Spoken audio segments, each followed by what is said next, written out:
talking about the economic and political changes that happened in the United States. I think they happened all over the world. But as everybody knows, I think World War II brought such disillusionment around the world, and it changed theater. I start with theater. Suddenly, we have a movement, theater the absurd. Suddenly, Grotowski is making physical theater in Poland. Suddenly, the work is ugly. Suddenly, it reflects a completely different set of ideas. And I think Buto in Japan also are reflecting a very, very different idea, all as a response to a very existential, disillusioned state of mind, not interested in continuing with the traditions that are not working.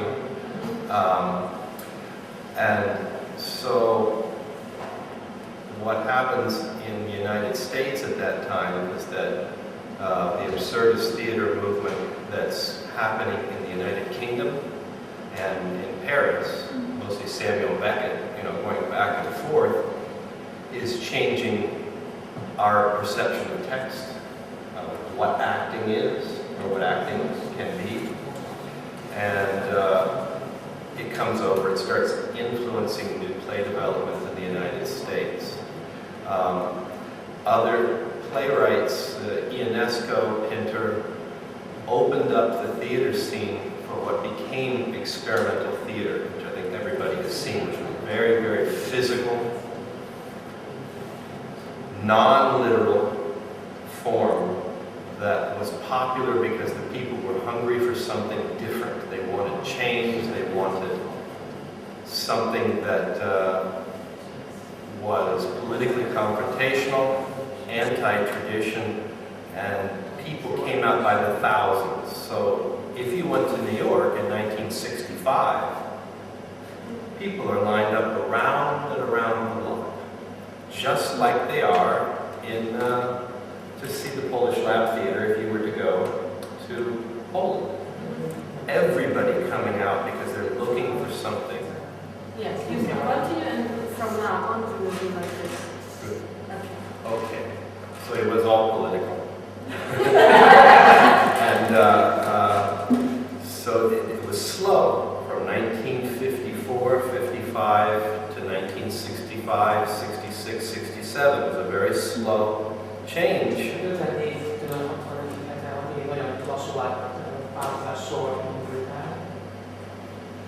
And I think that the dance community was hungry for big change, even more than the theater community, because it ran by a dictatorship. The director or the choreographer, they have the vision.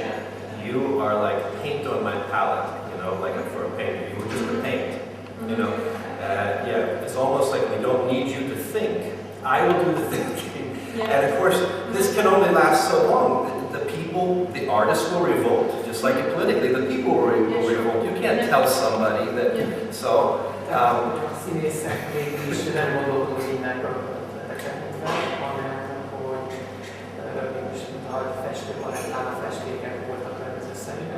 Finally, we come to this period of revolution around the Vietnam era, and we have a new idea that if you perform with me, that you also have a brain, and I can give you some space to improvise, and you will create, and then I maybe will shape that, but we collaborate.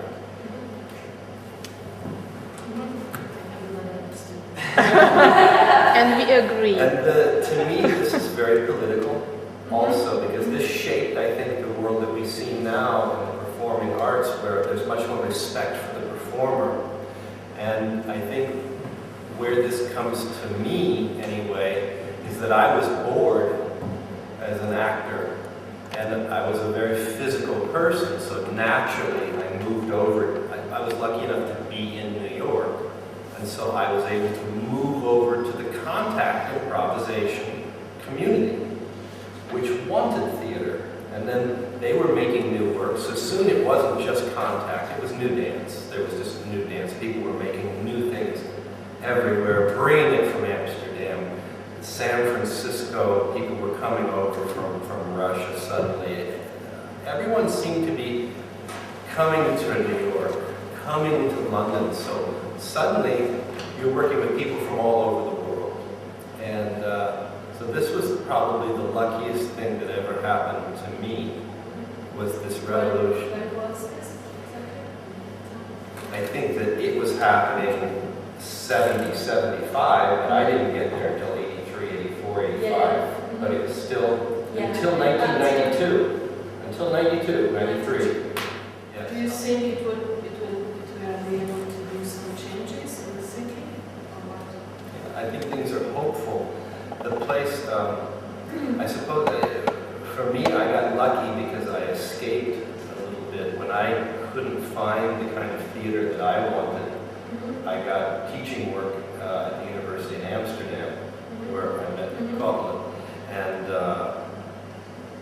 there, the visions of Tricia Brown versus Cunningham, Nancy Stark-Smith, Steve Paxson, were influencing everyone. There, at the School for New Dance Development, the first day I was there, I hear people talking, you know, and of course they're speaking English there because that's the only way they can all, and so I was very lucky I can go there and I can speak English, so I could be at that international school. But they say, I like the way you move, I want to make a solo on you, or I like the way you move, we're gonna make something.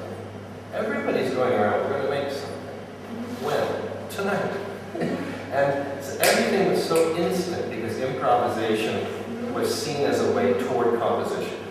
We improvise, we're smart, we find a way to keep it, we find a way to shape it. We end up, over time, we keep using improvisation toward composition, not to set everything, but to set just enough so that it can keep a balance between improvisation and composition. I think I was lucky. I had teachers. I had good teachers, particularly after I was teaching in Europe and living in Europe. I had good teachers while I was teaching. This was great, and I was also learning a lot from my students about taking my imagination seriously, or if you can, that it's an active imagination, so that I'm responding to it improvisationally in the moment. And that was the training that changed me, was the improvisational process, which I learned from music and dance and theater. You know, it's improvisation, the study of improvisation.